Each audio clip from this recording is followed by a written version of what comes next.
한 달 전 북한 무인기의 우리 영공 침범 당시 우리 군 내부에서 상황 전파가 제때 이루어지지 못한 것으로 알려졌습니다. 무인기 항적을 포착하고도 고속 상황 전파 체계 대신 유선 전화로 알렸다고 하는데요. 네, 북한 무인기 사태에 대한 현안 보고 내용과 함께 북한의 열병식 준비 동향을 자세히 알아보도록 하겠습니다. 김용현 동국대학교 북한학과 교수, 김진아 한국외대 LD학부 교수 모셨습니다. 어서 오시죠. 어서 오십시오. 네. 안녕하십니까? 말씀드린 대로 지난달 북한 무인기의 우리 영공 침범과 관련한 합참의 전비태세 검열 중간 결과가 나왔습니다. 특히 네네. 북한의 의도를 군 당국이 분석을 했는데 네네. 아군의 대응 능력을 시험하는 한편 우리 사회 혼란을 조성하고 또 아군 사격에 의한 민간 피해와 우군기 피해가 발생하도록 하는 노림수가 내포돼 있다. 이렇게 분석을 했습니다. 네네. 군 당국의 분석에 좀 동의하십니까? 일부 부분 동의할 수 있을 것 같고요. 일부는 조금 동의가 좀 어려운 부분들이 있습니다. 네. 하나는 말씀하신 것처럼 우리 군의 대응 능력을 시험한다. 이 부분은 북한이 의도한 것이다라고 봐야 되겠습니다. 결국 우리 군이 어떻게 무인기에 대해서 대응하는지 네. 북한이 5대를 한꺼번에 내려보내서 우리가 거기에 추적한 사례는 없었거든요. 그래서 그것을 북한이 제대로 한번 보겠다는 그런 생각이었던 것 같고요. 네. 또 하나 이번에 북한의 무인기 침투의 중요한 의도 중에 하나는 사실 우리 사회에 굉장한 그 경각심을 지금 이제 갖게는 됐습니다만 우리 사회 혼란을 초래케 한 부분이 분명히 있었던 건 사실입니다. 특히 그 무인기가 용산 그 대통령실까지 촬영한 것 아니냐 하는 그런 논란까지 있으면서 네. 우리 국민들의 이제 불안감을 고조시켰던 부분은 분명히 있었고 북한의 중요한 의도였고 북한의 의도는 좀 맞아떨어진 부분이 있었다라고 봐야 됩니다. 다만 이제 말씀하신 것 중에 우리 아군기의 사격에 의한 민간 피해 문제랄지 우군기의 피해가 그러니까 우리 전투기랄지 우리 헬기의 피해가 발생하도록 하는 노림수 이 부분은 조금 동의하기 어려운 게 사실 북한 입장에서 보면은 우리 아군의 사격에 의한 민간 피해랄지 이런 부분들이 발생하지 않기 때문에 그러니까 다시 말씀드리면 우리가 그런 사격이랄지 이런 것들을 하지 않을 것이기 때문에 오히려 그 무인기가 활개를 치고 돌아다니는 측면이 있거든요. 네. 그렇게 보면 좀 궁색한 변명이 일부 포함되어 있다. 좀 아전 인수격 해석도 좀 있는 것 아닌가 하는 그런 판단입니다. 예, 군의 분석대로라면 북한의 의도가 상당 부분 현실화됐다라고 봐야 할 텐데 네. 추가적으로 좀 무인기 도발 가능성은 어떻게 보시는지도 가능성은 저는 계속 열려 있다고 봅니다. 왜냐하면 무인기 도발, 특히 무인기 침투가 이번에도 봤습니다만 최소의 비용으로 최대의 효과를 북한은 노리고 또 달성한 부분들이 있습니다. 그 중에서도 이제 우리 한국 사회의 이제 혼란, 또 우리 국민들의 위기의식들을 굉장히 느끼게 한 부분들이 분명히 있었거든요. 그렇게 보면 북한으로서는 이런 정규전 또는 그 휴전선이나 NLL 선상에서의 우발적 돌발적 사태 이런 것보다도 오히려 보다 북한으로서는 무인기가 남측으로 출격을 함으로써 그것에 대한 대응을 한국 군 당국이 하고 그 과정에서 무인기 격추라고 하는 것이 굉장히 쉽지 않는 부분들입니다. 그렇기 때문에 북한으로서는 이 무인기 출격을 앞으로도 몇 차례 더 할 가능성도 있다. 그걸 통해서 자신들이 의도하고 있는 목표를 달성하는 또 그 과정에서 한국 사회의 혼란 또 군의 대응 과정에서의 군의 어떤 분열 뭐 이런 것들까지도 노리는 그런 차원에서 북한은 이번에 그 앞으로도 이런 무인기 침투를 계속할 가능성이 높다고 봅니다. 네. 유엔사가 북한 무인기의 우리 측 영공 침범 이후에 특별 조사를 벌여왔는데 남북한의 행위가 모두 정전협정을 위반했다 이런 잠정평가를 내렸습니다. 그러니까 북한의 무인기가 우리 영공을 침범한 이후에 우리 군에서도 자위권 차원에서 무인기를 북한으로 올려보냈었는데 이것도 정전협정을 위반했다 이렇게 평가가 나왔어요. 이 부분 어떻게 봐야겠습니까? 굉장히 객관적으로 해석을 했다라고 저는 볼 수가 있다고 생각을 하는데요.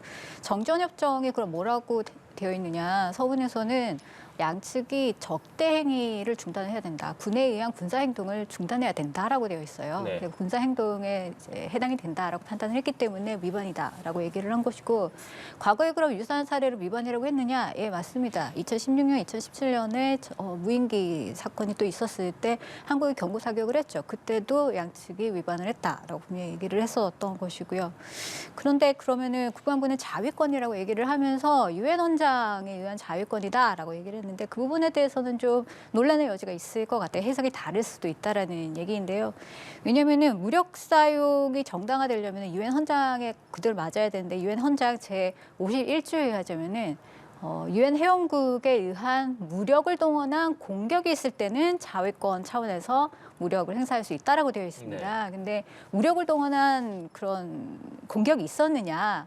그건 아니라는 거죠. 그렇기 때문에 소규모의 이러한 분쟁이 있을 때는 유엔 헌장에 따른 자위권이라기보다는 그냥 우리가 통상적으로 얘기하는 그 자위권을 얘기를 하는 것이고요. 그거는 곧 국제법 중에서 좀 간습법에 가깝습니다. 그런데 정전협정은 일단 뭐 종이로 되어 있는 법적인 문서잖아요. 그러면 법적인 문서가 우선하느냐 아니면 관습법이 우선하느냐 그 부분에 대해서는 아마 학자들마다 견해가 갈릴 겁니다. 네. 알겠습니다.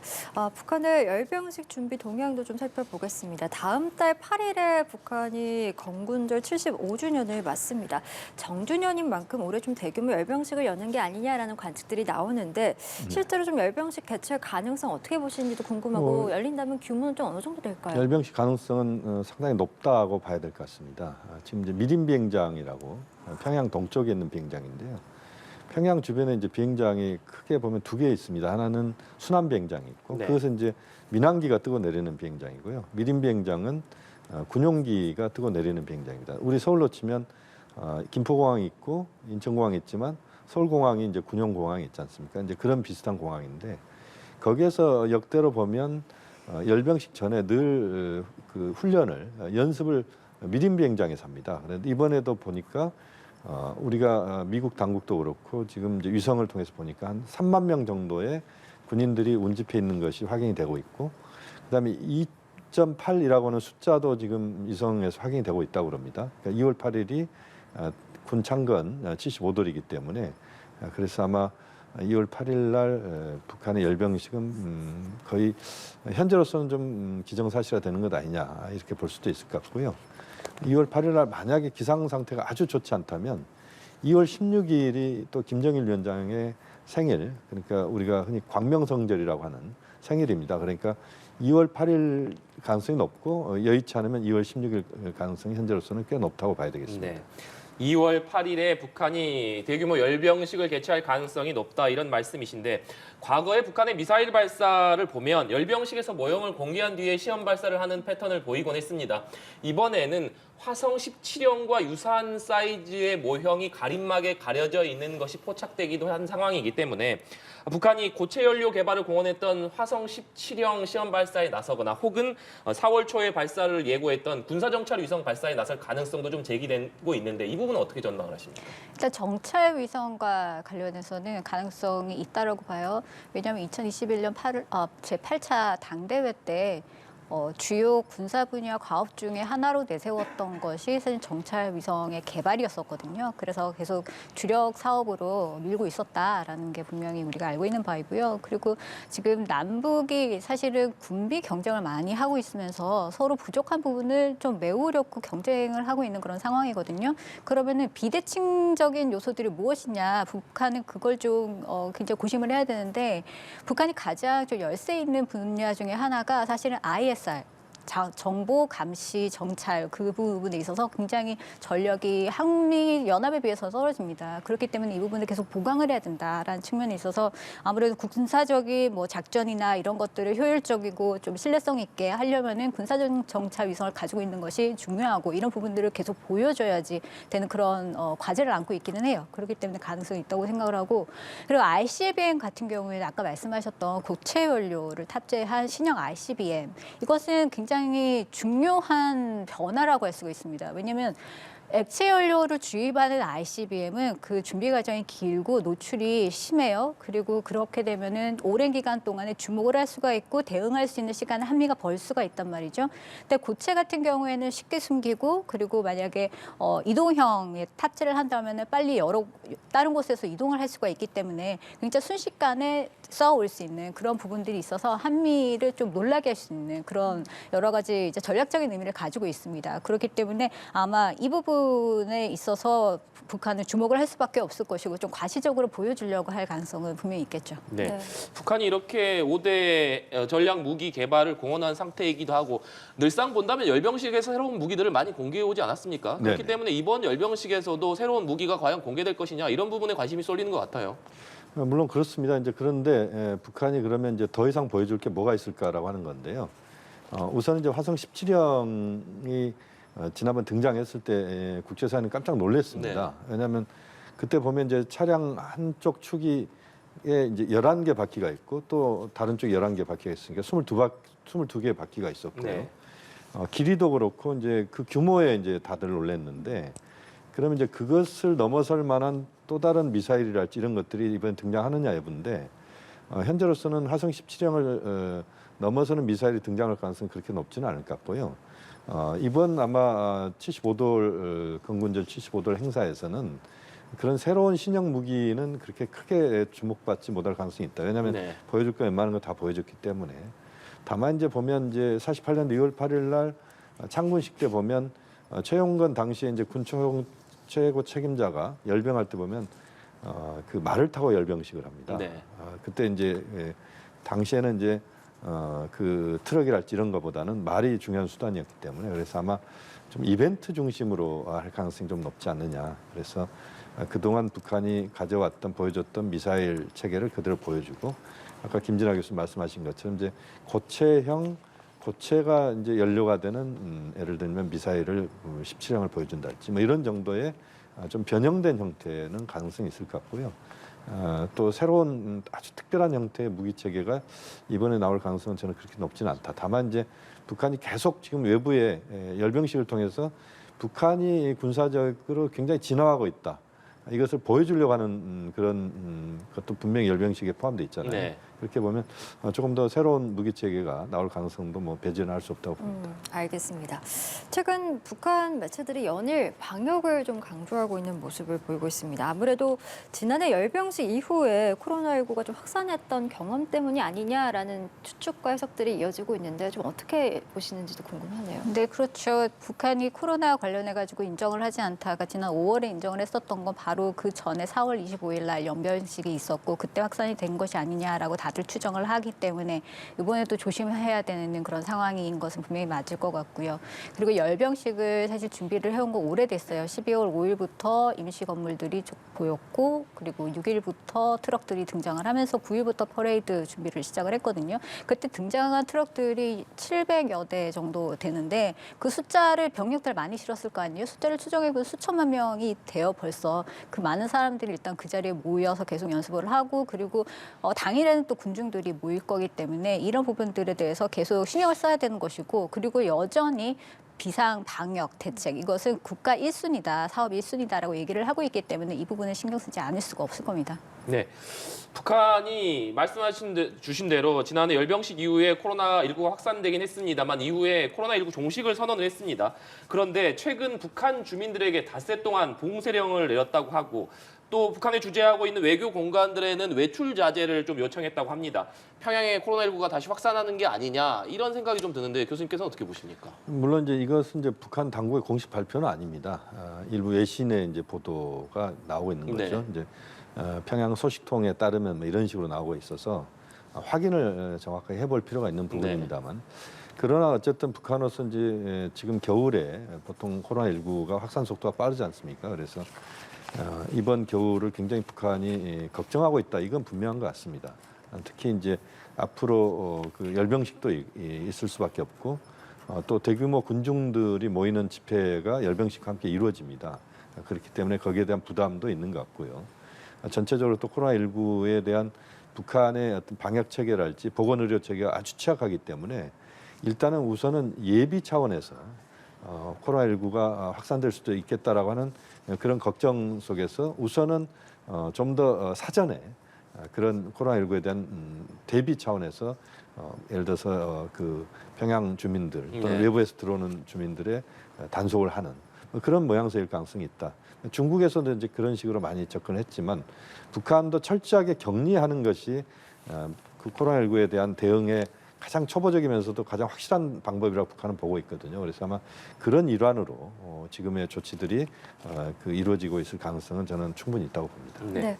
핵실험과 관련된 전망도 좀 해보겠습니다. 지난 연말에 열렸던 당 중앙위 전원회의에서 김정은 위원장이 공세적인 핵사용 의지를 밝혔고 여기다가 핵탄두 생산을 기하급수적으로 늘리라 이렇게 주문을 하기도 했기 때문에 결국에 숫자를 늘리려면 핵탄두 소형화가 필수인데 이로 인한 핵실험에 대한 전망 좀 어떻게 하시는지도 궁금합니다. 지금 이제 7차 핵실험이 이루어질 것인가에 대해서 이제 초미의 관심사죠, 사실은.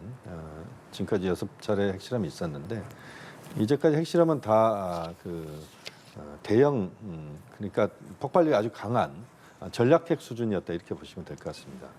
그래서 과학적으로 기술적으로 보면 사실은 전술핵 실험은 안 해도 됩니다. 왜냐하면 전술핵 실험 안 해도 전략핵 실험을 이미 6차례 했고 그것을 북한은 이제 성공했다고 보고 또 이미 생산을 하고 있고 그래서 그 핵무기의 플루토늄 양이랄지 또는 고농축 우라늄 양을 줄인달지 뭐 이런 걸 통해서 예를 들면 북한의 핵폭발력을 줄이면 이게 전술핵이 될 수 있기 때문에 하지 않을 수도 있다라고 봅니다. 다만 이제 북한으로서는 핵실험이 지금 시점에서는 핵실험의 그 실험 자체의 의미도 있지만 외부에 주는 충격이랄지 또는 대내외적인 파급 효과를 노리는 차원에서의 핵실험일 가능성이 저는 높다고 봅니다. 그런데 현 시점에서 보면 이제 우크라이나 전쟁이 지금 다시 또 고조되는 그 가열되는 부분들이 있지 않습니까?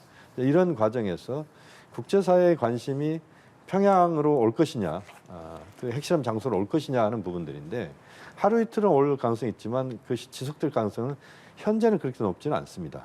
또 북한이 6차례 핵실험을 했기 때문에 새로운 핵실험이 엄청난 충격을 준달지 이런 부분들도 저는 약할 거라고 보고 그렇게 보면 북한으로서는 핵실험을 할 가능성은 높지만 그러나 그 핵실험의 속도와 시간을 그렇게 급하게 잡지 않을 수도 있다. 이렇게 보면 올 상반기 또는 하반기까지도 핵실험이 이루어지지 않으면서 북한이 계속 카드를 만지작거리는 그걸 통해서 오히려 미국과 국제사회를 좀 굉장히 좀 부담스럽게 하는 뭐 그런 차원으로 갈 가능성이 현재로서는 좀 높지 않느냐 그런 판단입니다. 네, 북한이 핵실험을 하더라도 아무래도 현 국제 정세 때문에 국제사회의 관심을 크게 끌기가 어려울 것이다. 그래서 핵실험을 선택하지 않거나 상당히 늦춰질 수 있다 이런 전망이신데 북한이 그렇다면 핵실험을 만약에 하지 않는다면 그럼에도 불구하고 아무런 도발도 하지 않고 과연 잠잠하게 있을 것이냐 이런 부분에는 좀 궁금증이 들거든요. 이 부분은 어떻게 전망을 하십니까? 국제사회에 관심이 없을 수도 있기 때문에 안 한다라는 것도 일리에 맞으신데요. 오히려 중국이랑 러시아가 핵실험 때문에 다르게 반응을 하면 그러니까 미사일과 핵은 다르거든요. 네. 엄연히 미사일 실험 때 반응을 하는 거하고 핵실험 때 반응을 하는 거 분명히 다를 거란 말이죠. 그러면 핵실험 때문에 강경하게 나오게 되면 어떨 것인가 이 부분에 대해서도 분명히 걱정을 할 거라는 생각을 해봐야 돼요. 왜냐하면 우방국의 지원이 어느 때보다도 북한으로서 굉장히 중요한 시기이고요. 그리고 러시아 같은 경우에는 노동력을 계속 수용을 해주는 국가고 그러면서 외화벌이의 출구를 마련해주고 있고요. 그리고 중국 같은 경우에는 식량을 비롯해가지고 여러 가지 무역 통로를 열어주고 있잖아요. 지난 연말에 식량 수입이 중국으로부터 굉장히 많았거든요. 또 그런 상황에서는 자극을 하면 안 된다라는 부분도 분명히 고려를 하고 있을 것이고 그러면은 조금 덜 위험한 방식의 어떤 도발들의 선택지를 조금 더 고민을 해봐야 되지 않느냐 이런 부분도 우리가 같이 고려를 할 필요가 있을 것 같습니다. 예, 알겠습니다. 두 분 말씀 여기까지 듣겠습니다. 지금까지 김용현 동국대학교 북한학과 교수, 김진아 한국외대 LD학부 교수 모시고 이야기 나눠봤습니다. 말씀 고맙습니다.